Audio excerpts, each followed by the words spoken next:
apple, red apple, green apple, yellow apple, bruised apple, broken apple, soft apple, cold apple, sweet apple, rotten apple, rolling on the floor, cracking in the dark, apple, apple, stay tonight.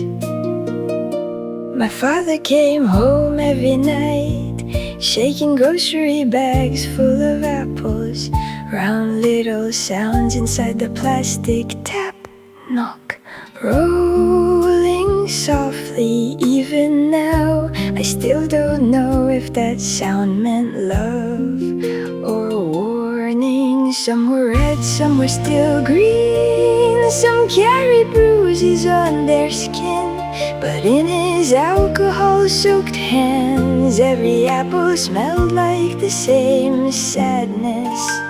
Mother barely spoke, only the sound of running water remained. I bought good apples tonight, but good nights never came.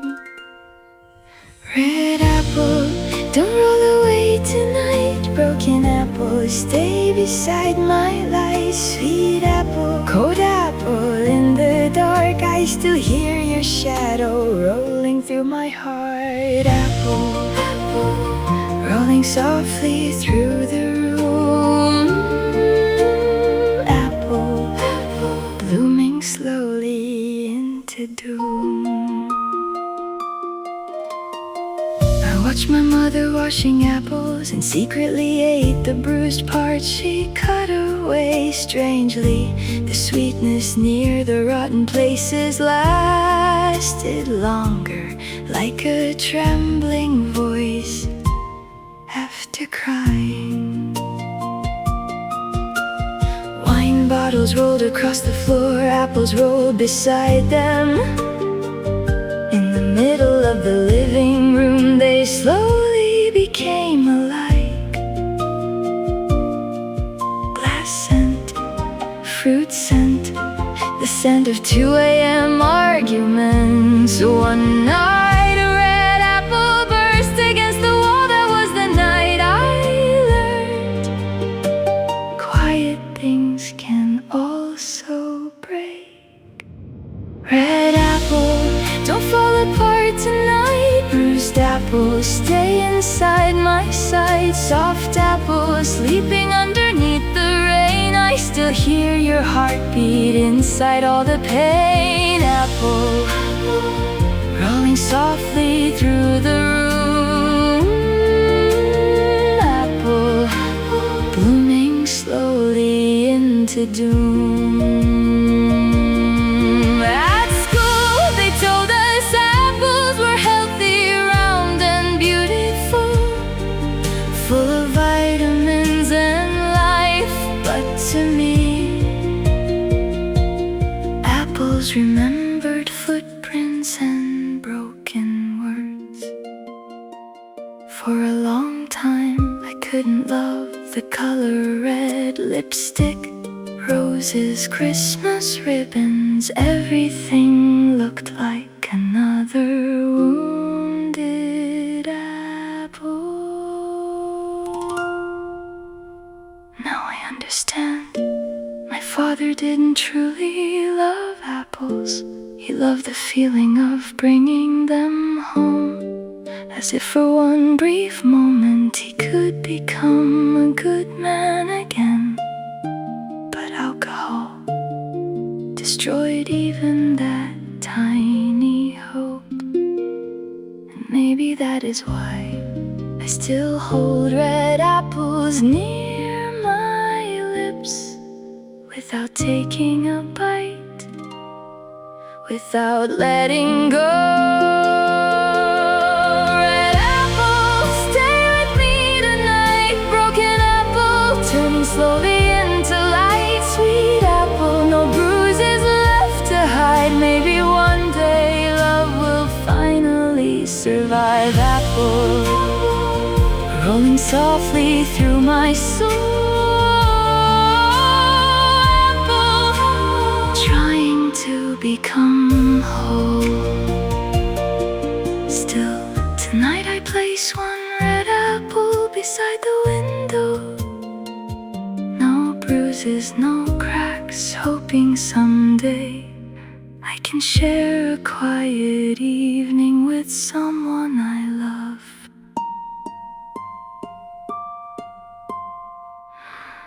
Red apple, green apple, yellow apple, bruised apple, broken apple, rolling on the floor, cracking in the dark. Apple, stay.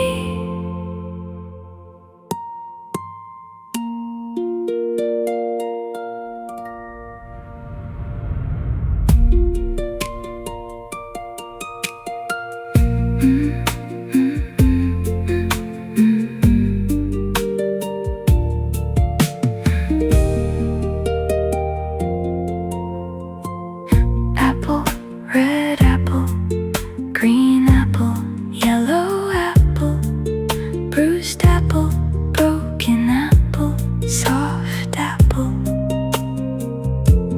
cold apple, sweet apple, rotten apple, rolling on the floor, cracking in the dark. Apple, stay tonight. My father came home every night, shaking grocery bags full of apples. Round little sounds inside the plastic tap, knock rolling softly. Even now I still don't know if that sound meant love or warning. Some were red, some were still green, some carried bruises on their skin. But in his alcohol-soaked hands, every apple smelled like the same sadness. Mother barely spoke, only the sound of running water remained. I bought good apples tonight, but good nights never came. Red apple, don't roll away tonight. Broken apple, stay beside my light. Sweet apple, cold apple in the dark, I still hear your shadow rolling through my heart. Apple,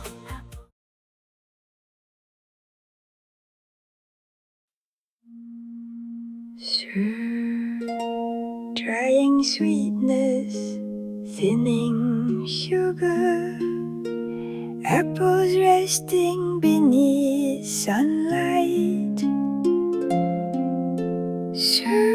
wrinkled skin, a fragrance slowly remaining. Dried apple, sweetness still remaining. Inside the bamboo basket, there were always a few apples resting quietly, their red color slowly fading, their skin gradually wrinkling with time. At first, I thought they were simply old apples, but Mother never threw them away. Warm sunlight, some apples were bruised, some had been left too long, some had already lost most of their moisture. Still, Mother quietly placed them inside the bamboo basket and carried them outside into the yard, where sunlight and wind stayed the longest. Sometimes I thought those apples looked like small tired faces, faces that had survived a long time.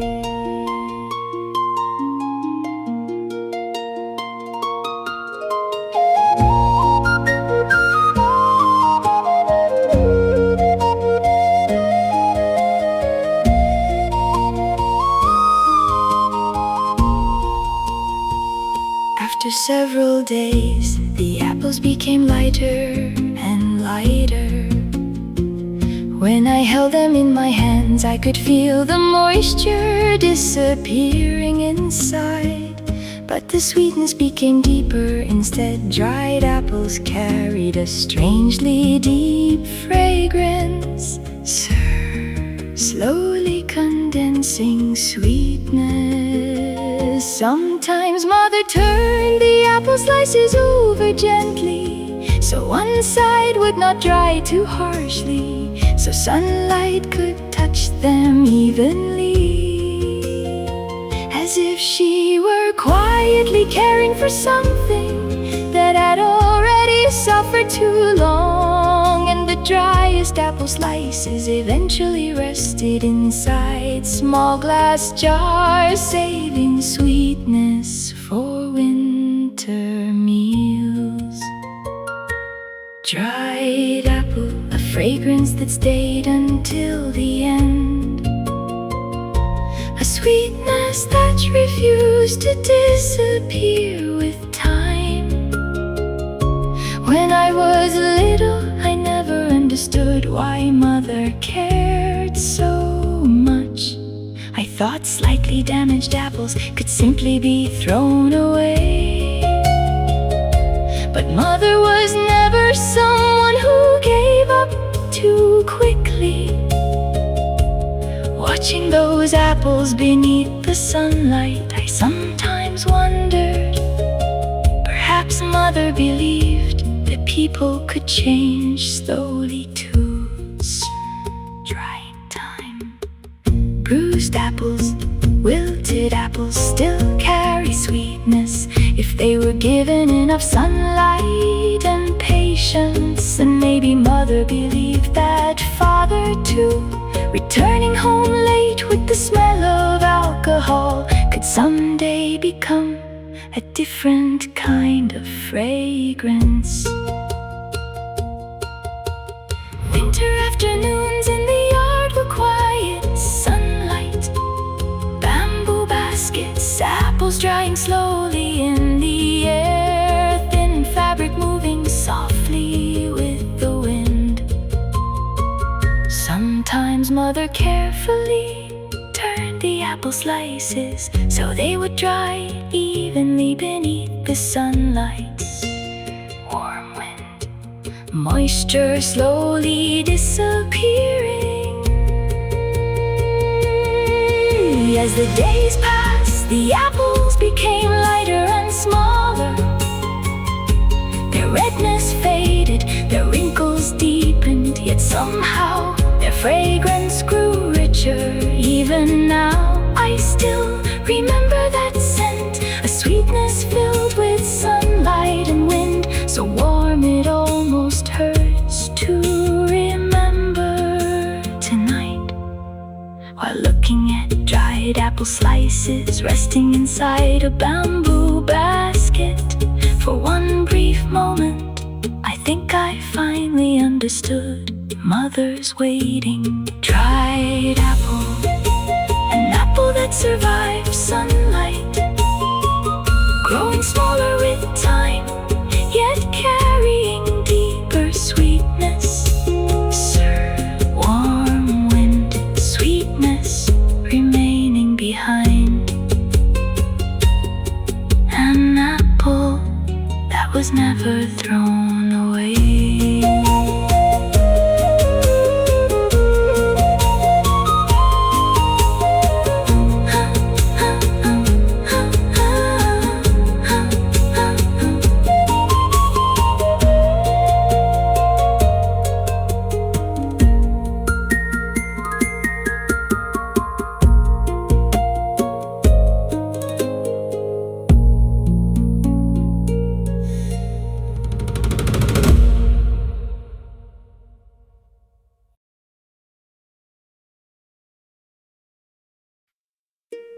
Talk, talk, roll, soft crack. Red apple, moonlit apple, sleeping apple. Shh. just one bite.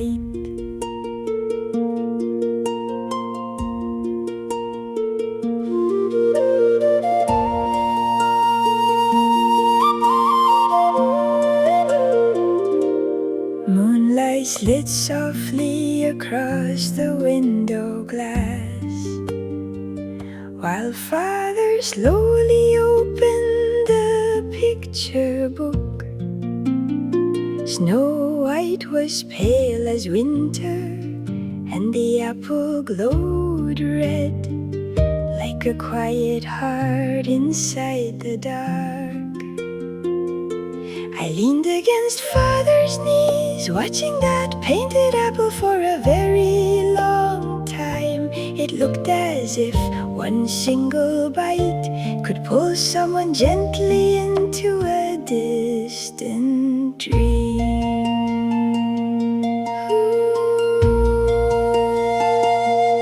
Father's daytime voice was always warm, the scent of paper, pencils, winter coats, and somewhere beneath it all, a faint smell of apples. Tuck, soft crack. Why did she eat the apple?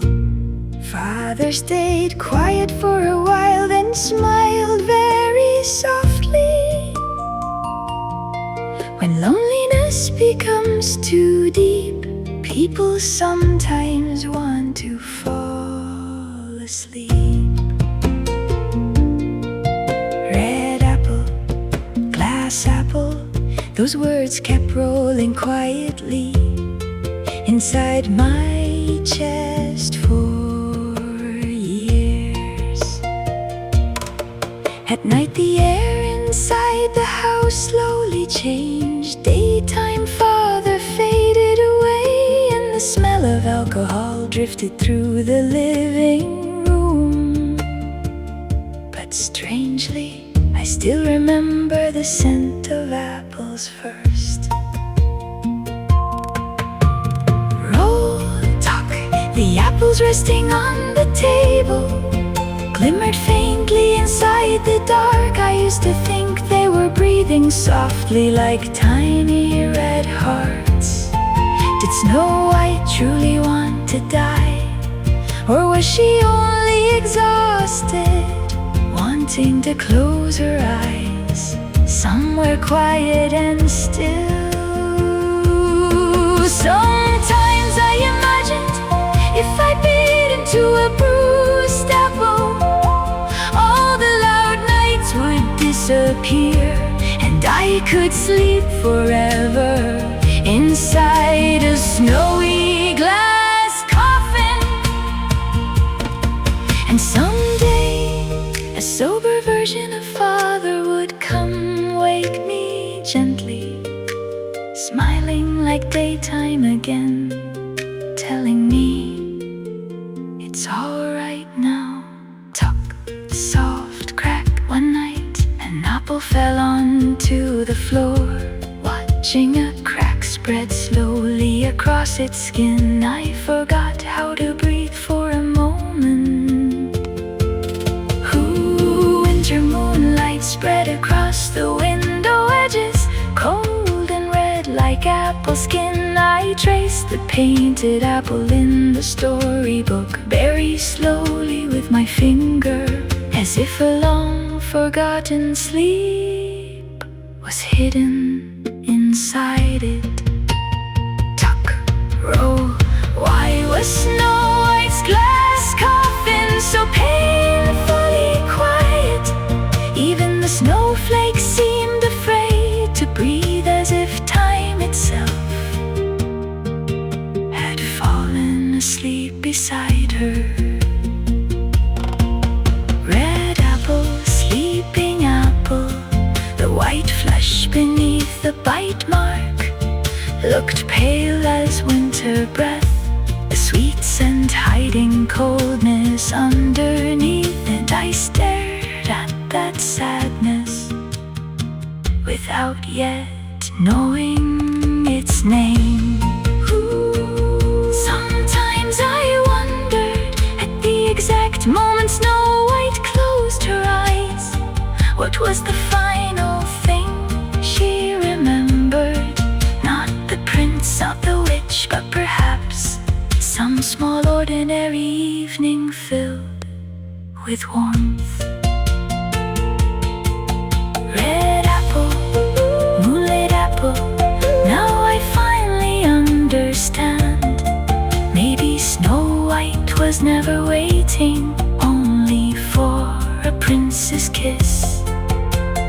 Maybe she was waiting for a world gentle enough to wake up inside again. Tuck, tuck, soft crack. Tonight I place a red apple beside the window. No bruises, no cracks, only moonlight resting quietly on its skin. Hoping someday a gentle voice alone will be enough to wake me. Shh, sleeping apple.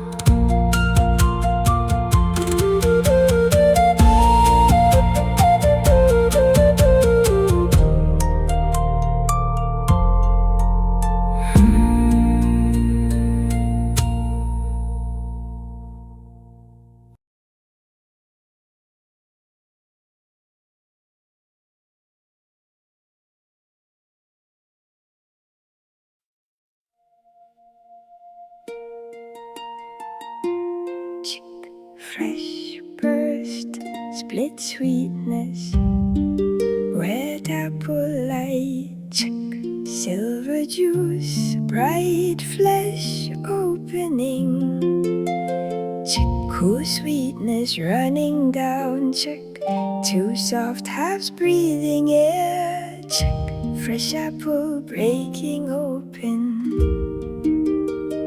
split apple, still warm hands.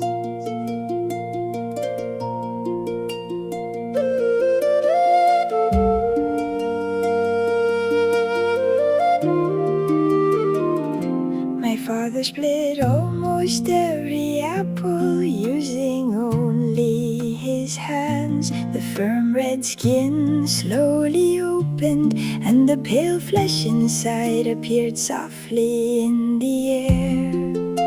A fresh scent burst through the room, cool, sweet, almost glowing, fresh sweetness. I love that sound. It felt as though every fear inside the house stopped breathing for a moment. Father always handed me the larger half first and kept the smaller piece resting quietly in his own palm, as if that was simply natural. Inside the split apple, tiny seeds rested in perfect silence. When I was little, I thought they looked like hidden hearts. Wet silver sound.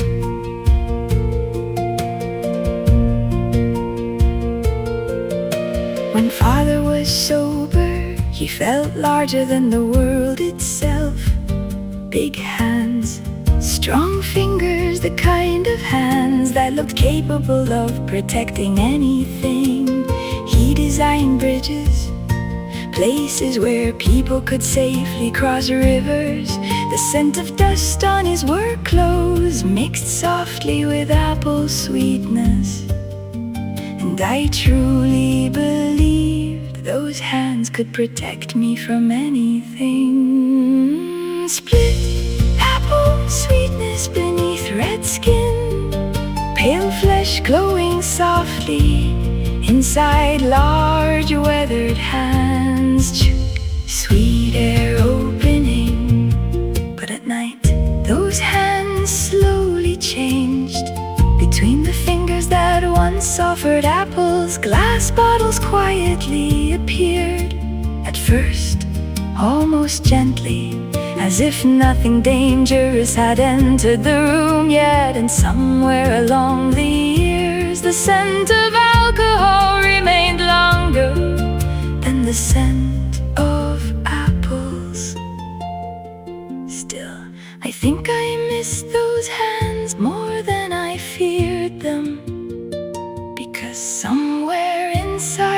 my memory, that evening light still remains. The sound of apples breaking softly open, fresh burst, split sweetness.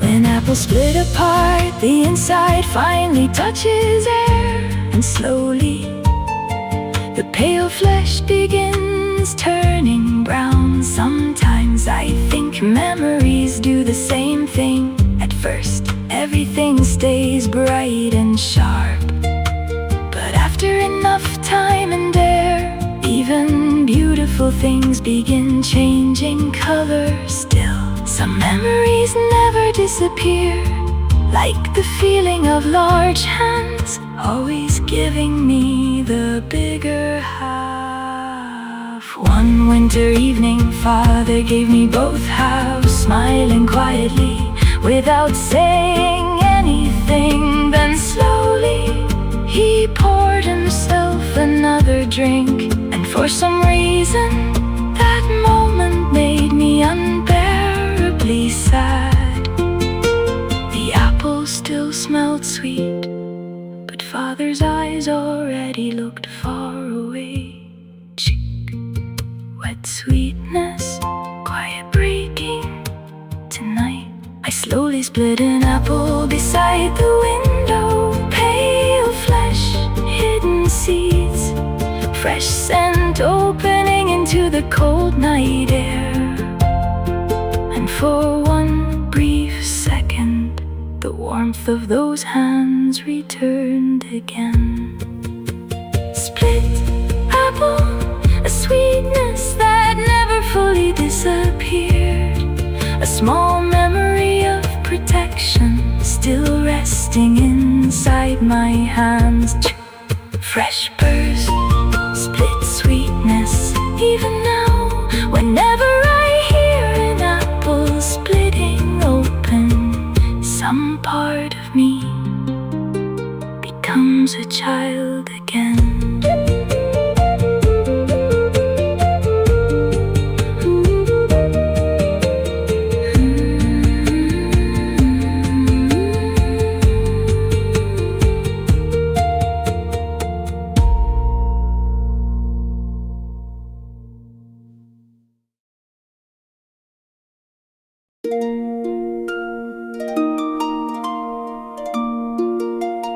Giggle, giggling, rolling apples, thud, thud.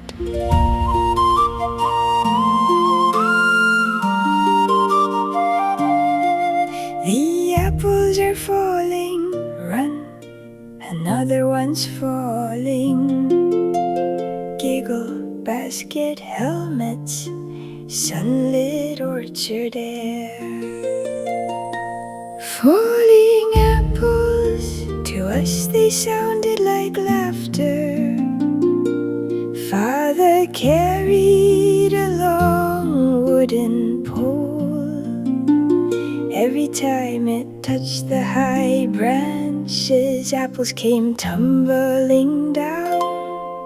Red apples, green apples, apples carrying the scent of sunlight. My sister and I ran between the orchard rows, with bamboo baskets upside down on our heads. Giggle, another one's falling, rolling through the grass. Some apples rolled across the field, some bounced against the dirt with soft little thuds. We screamed and ran, but never stopped laughing. The apples felt like toys falling straight from the sky.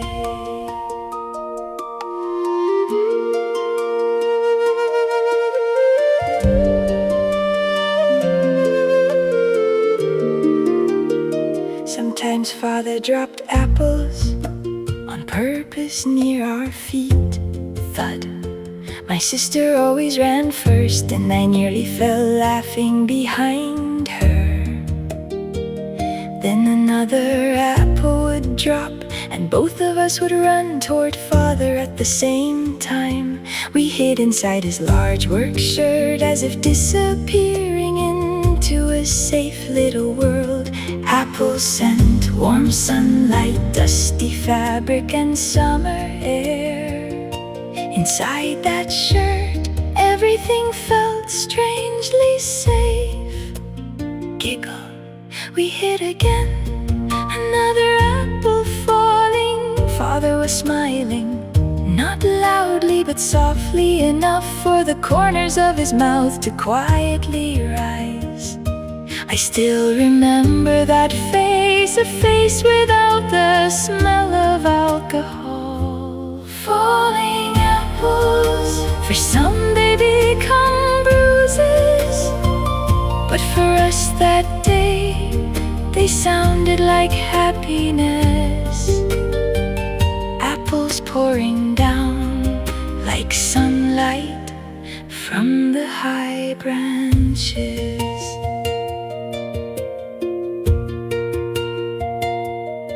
The orchard owner handed us a large basket and told us to take as many apples as we could carry. Father looked up toward the highest branches while we kept running underneath them. Thud, rolling, soft, bouncing apples every time apples fell. Even the sunlight seemed to shake with them. I still remember the basket above my sister's head, the smell of grass, the blue sky, father's hands, and apples rolling endlessly across the orchard. That day, time moved strangely slowly, as if nothing in the world could ever break our family apart. Giggle, I caught one, run again, and yet it's strange. Falling apples eventually bruise, eventually carry scars, but the memory of that day still shines brighter with time. I still remember every time apples fell, my sister and I ran laughing toward father and disappeared inside his large work shirt. Giggle, we hid again.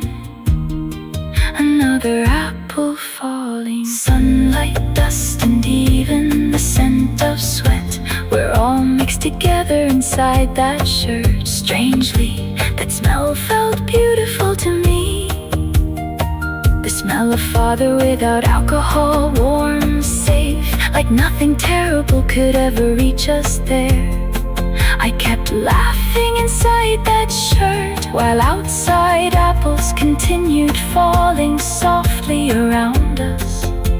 And father stretched his arms above our heads, still smiling. Now that I think about it, that day was the first and last time father's scent ever felt like happiness to me. But sunlit apples rolling endlessly, maybe happiness is something like that. Even a very short moment can remain for an entire lifetime. Giggle, giggling, run, another apple falling. Laughter echo beneath bamboo basket helmets, apples rolling beneath warm sunlight. And even now, I still remember, before the falling apples reached us, father's shadow always reached first.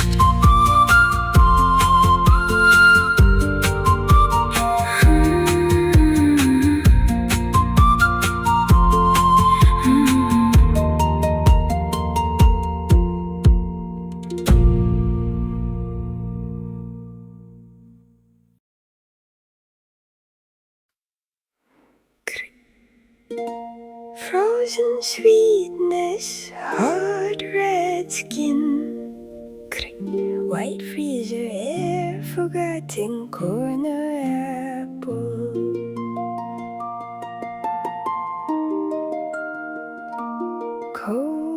apple, frozen hard.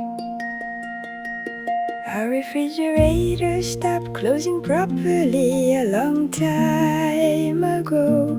One side of the door leaned slightly crooked, and white frost gathered quietly inside. Marks left from drunken nights, cracked plastic shelves, a weak flickering light. While our family slowly grew tired, the refrigerator seemed to break apart with us. White frozen breath, cold air in the dark. One night I found an apple hidden in the very back corner. Its redness had almost disappeared. Tiny crystals of ice rested across the skin. It looked like a little snowman. No one had touched it. No one even remembered it was there. The apple was quietly freezing alone.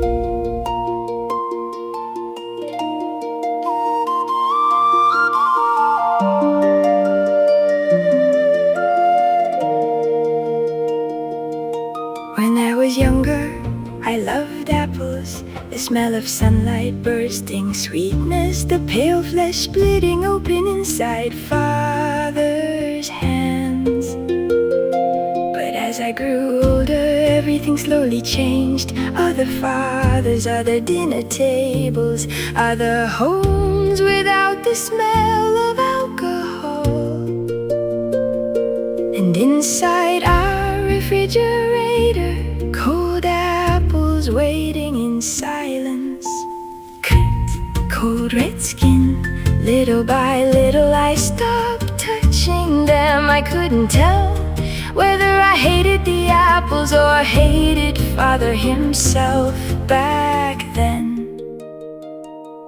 Even I didn't understand the difference. Cold apple, snowman apple, white frost resting softly across fading red skin. One winter night I stood staring at that apple for a very long time, hidden in the coldest corner of the refrigerator, quietly freezing without anyone noticing. And somehow it felt exactly like me, a heart slowly turning cold without making a sound. Thin freezer wind, sweetness standing still. So I picked up the apple and placed it inside the freezer. At the time I couldn't explain why, but now I think I finally understand. I wanted it to stop changing, to stop bruising, stop softening, stop rotting away. I wanted it frozen forever instead of slowly disappearing. When I closed the freezer door, a faint icy smell escaped into the kitchen, and suddenly I became afraid. What if hearts become like this too? If they stay too long in cold places, hardening little by little until nothing soft remains. Still, I could never throw that apple away. Beneath the white frost, the tiny trace of red still remained, as if something inside it was quietly refusing to disappear completely. Sometimes I still open the freezer just to look at it again, becoming harder, colder, more silent with time. And somehow it looked untouched by the passing years, while outside our family slowly kept falling apart. That apple alone stayed frozen in place. Frozen sweetness, hard red skin. Maybe back then I wasn't freezing the apple at all. Maybe I was freezing my own heart first. Cold apple,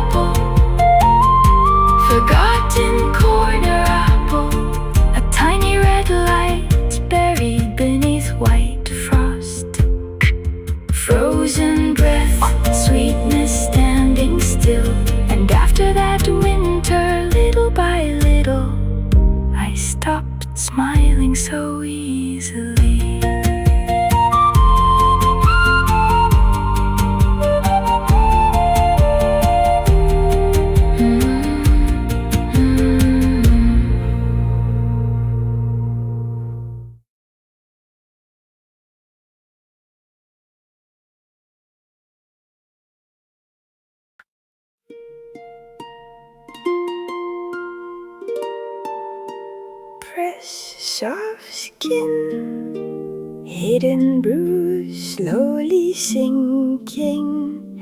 Bruised apple, quiet apple, still pretending. Nobody sees it, not at first.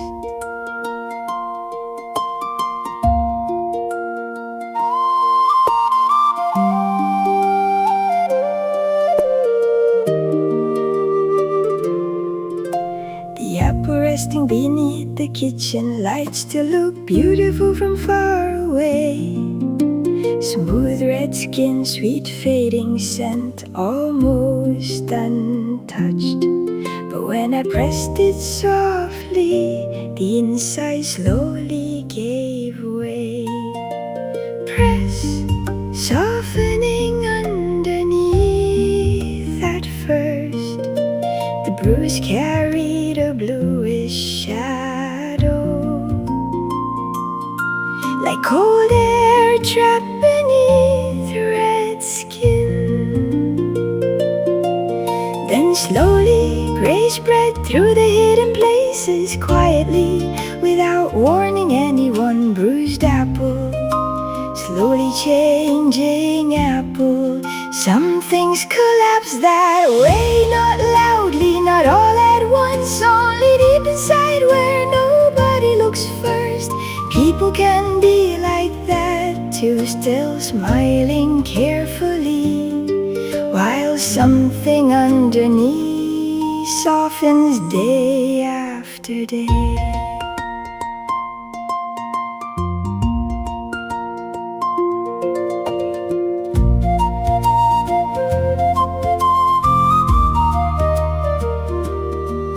At school, the untouched apples disappeared first. Bright ones, round ones, perfect red circles. The bruised apples always remained longer, pressed quietly near the bottom of the box. And somehow I understood them immediately. Press, gray turning brown. I used to touch the bruised places gently with the tip of my thumb, watching the skin sink inward just slightly. The apple never screamed, never burst apart. It only softened quietly from within. That silence stayed with me for years. Bruised apple, still holding its shape, even while the inside falls softly away. Nobody notices until sweetness changes smell. Some bruises slowly turn yellow near the edges, as if the fruit itself was trying to survive a little longer. But deeper inside, the softness kept spreading, invisible from far away. Maybe that is the saddest part, not the bruise itself, but how long something can hurt without being seen. Press, slowly darkening. Sometimes I think people learn this far too young. How to speak normally, how to smile politely, how to sit beneath bright lights while somewhere underneath the bruise keeps spreading. Bruised apple hidden beneath red skin. Tonight, one bruised apple rests beside the window, still beautiful in the moonlight, still almost perfect. Unless you touch it gently, press, soft skin, hidden bruise, slowly sinking. Nobody sees it, not at first.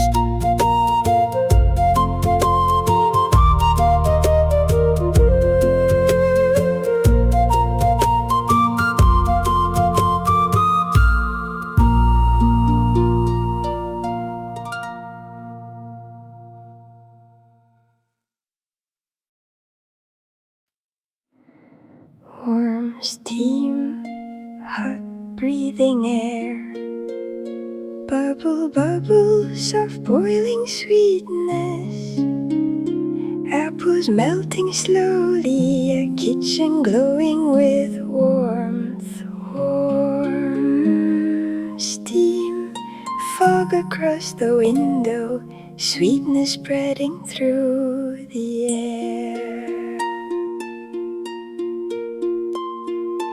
Apple jam, the final fragrance of bruised apples. Mother never threw bruised apples away. The darkened bruises, wrinkled skin, and damaged flesh she quietly trimmed away with her knife. And every small piece of sweetness left behind slipped gently into the large cooking pot. Bubble, bubble, redness slowly melting down. When I was little, I never understood why Mother cared so much. I thought bruised apples could simply be thrown away. But Mother always searched silently for whatever sweetness still remained inside them.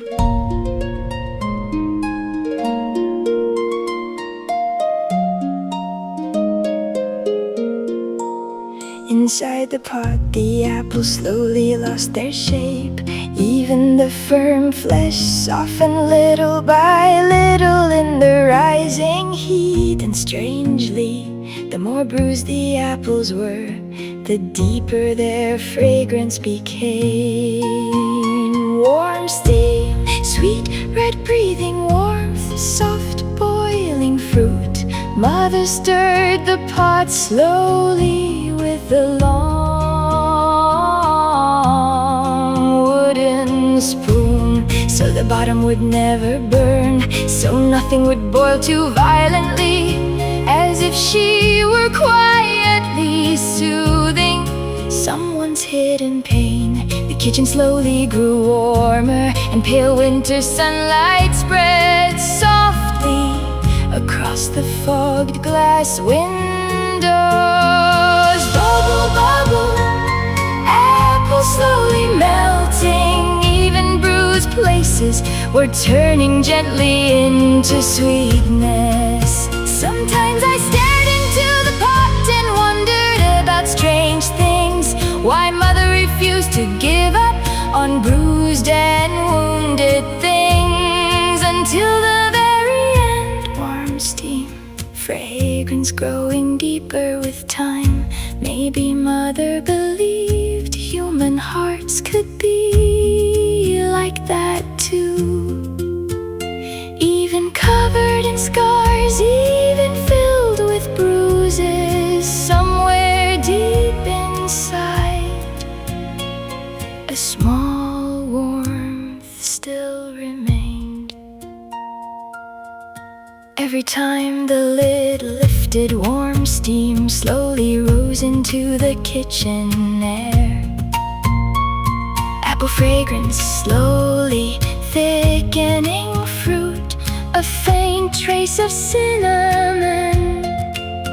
And during those moments, sweetness lingered inside our house, longer than the smell of alcohol. Bubble, bubble, time melting softly into red warmth. Mother poured the finished jam into small glass jars, a glowing red warmth, as if every wound had disappeared completely. But I knew the truth. Inside those jars were bruised apples, wrinkled apples, apples that had almost been thrown away.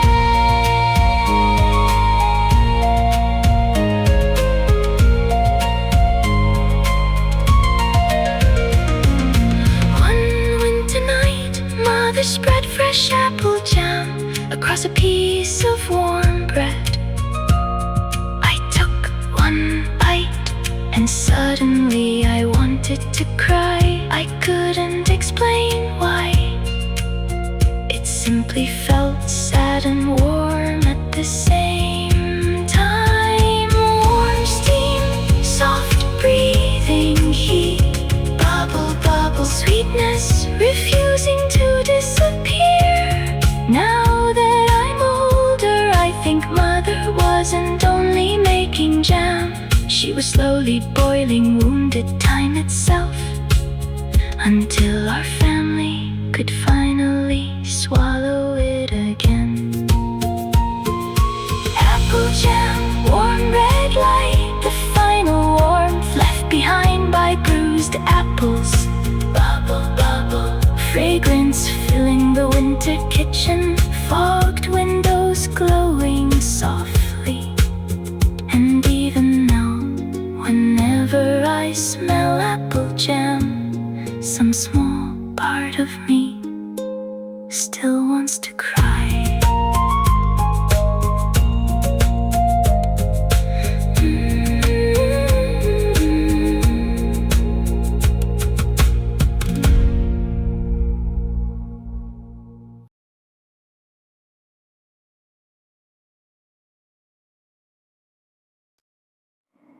Ferramara,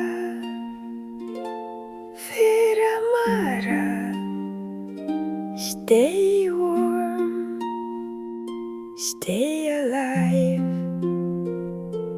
Ferramara, breathing softly, stay with us a little longer.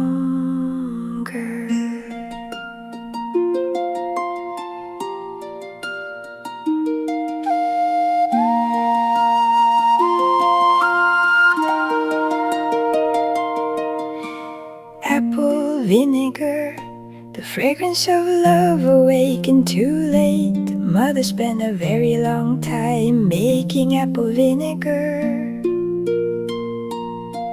Bruised apples, aging apples, apples she refused to throw away, rested quietly inside large glass jars, slowly fermenting in silence. Bubble, tiny breathing sounds, time still alive inside the glass. The old version of Father would never have touched something like that.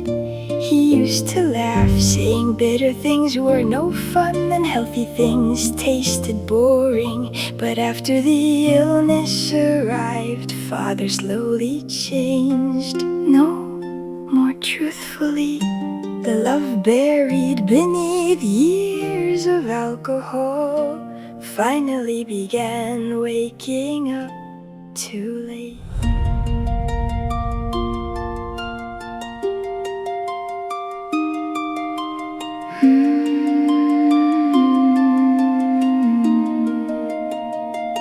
The hospital spoke constantly about treatments and more time, but Father chose instead to spend whatever remained beside his family.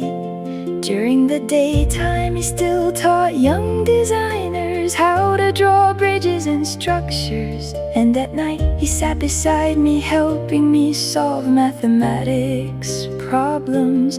Pencil sounds, straight lines across blueprints, quiet patient explanations, and once in a while breathing without the smell of alcohol.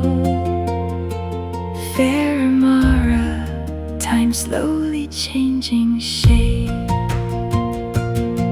For the first time I wanted to understand Father, so I read the drunkard chapter from the Little Prince.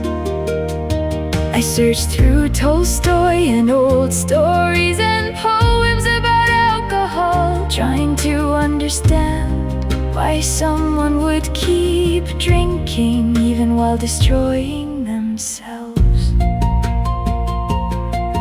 Ferramara, do not grow cold, do not end yet. Like fermenting apples, let our remaining time stay alive a little longer. Mother kept knitting a scarf for Father. At first it looked like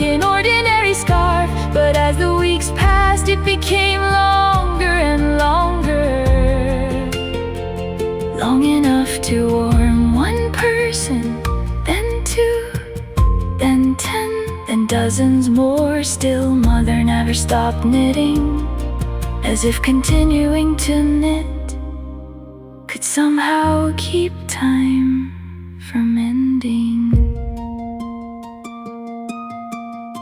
One evening, Mother poured apple vinegar into a small glass cup. Father stared at it quietly for a moment, then finally drank a small sip.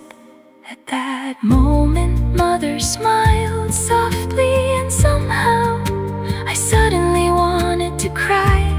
Bubble, tiny breathing fermentation, love arriving far too late. The vinegar smelled sharp and sour, but that night the kitchen felt warm, and for the first time I realized something painful. Sometimes people wait until the very end of life before finally learning how to love properly. Winter nights grew longer. Mother's scarf continued growing with them. Red yarn, tired fingers, a tiny lamp refusing to go dark. And beside the dinner table, inside the glass jars, the apple vinegar continued breathing softly.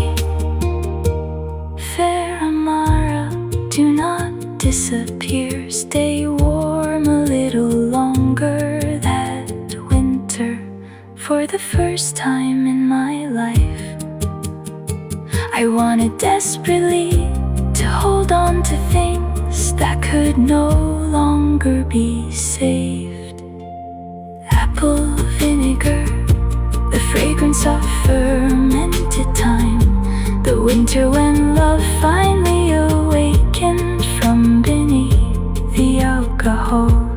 Fair Amara, stay warm, stay alive a little longer.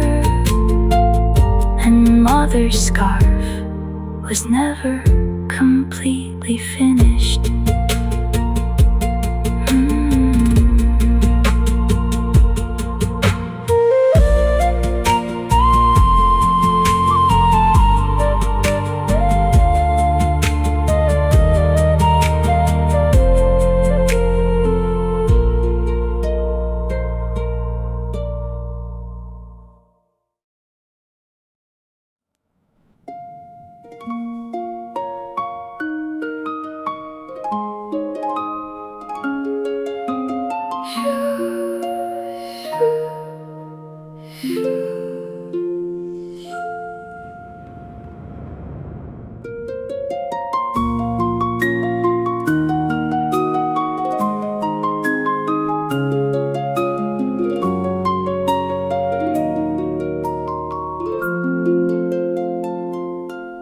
Turning heavy Tolstoy pages, I saw Siberia beneath the snow.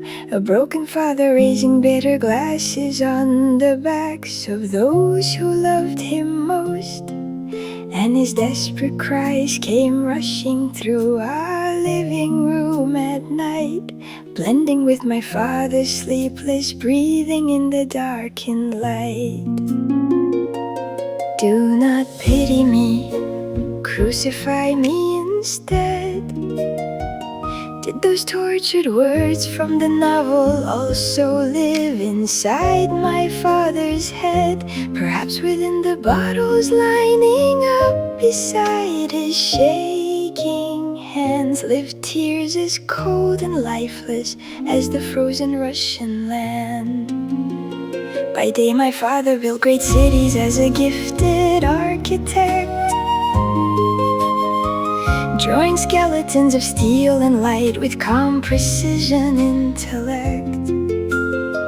But every night across those blueprints flowed hard liquor and regret, and he wept because he could not rebuild the ruins in himself. Like Sonia from the novel, I wanted to hold my father's worn-out coat.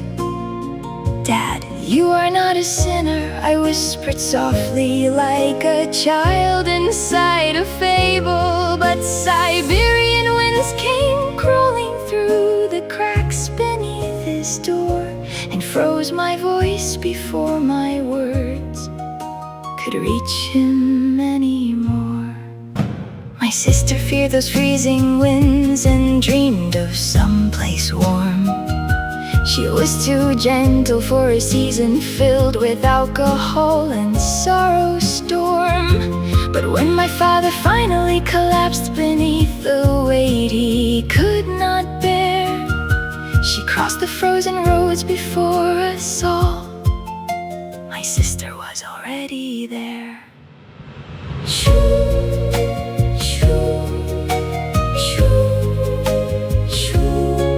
Oh, wind, please carry this to him.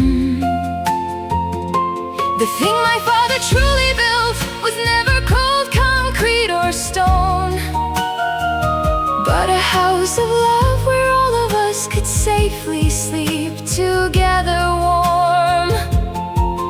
We were trying to grow our roots inside the unfamiliar land called adoption. Perhaps my father numbed that aching dislocation with 16 years of intoxication. And somewhere between Tolstoy's grieving lines, I searched for fragments of my father's shattered pride. I wanted to believe that love could endure all things. Each night the sound of bottles striking floors became the prayer I'd sing. To forget the shame, to numb the pain. Perhaps he abandoned who he was, trying to escape the weight no trembling soul could overcome. Only after illness came did 7 cold but tender months arrive. At last my father stopped drinking and sat beside me through the nights, teaching me arithmetic with sober eyes, so clear and bright. And in those moments he became the greatest architect alive. Between the numbers that his fingers traced across the paper white, flowed his final honesty, too deep for spoken words that night. Instead of saying "I'm sorry" or "I love you," he wrote answers line by line, the final perfect blueprint he would leave behind for my life. Now the Siberian blizzard settles, and my father falls asleep at last, as Chopin's funeral march descends in heavy footsteps through the past. And in place of empty bottles, I now hold the worn old pencil that my father left behind. Goodbye, drunken father, no, goodbye, my great architect. May the tears you shed each night become frozen jewels in heaven's endless depth. And somewhere free of shame and guilt, may you finally play your drums with joyful hands again. My sister and I have become the keepers of my father's rhythm now. We will finish all the love he could not fully build somehow, and raise a home where longing fills the air instead of alcohol.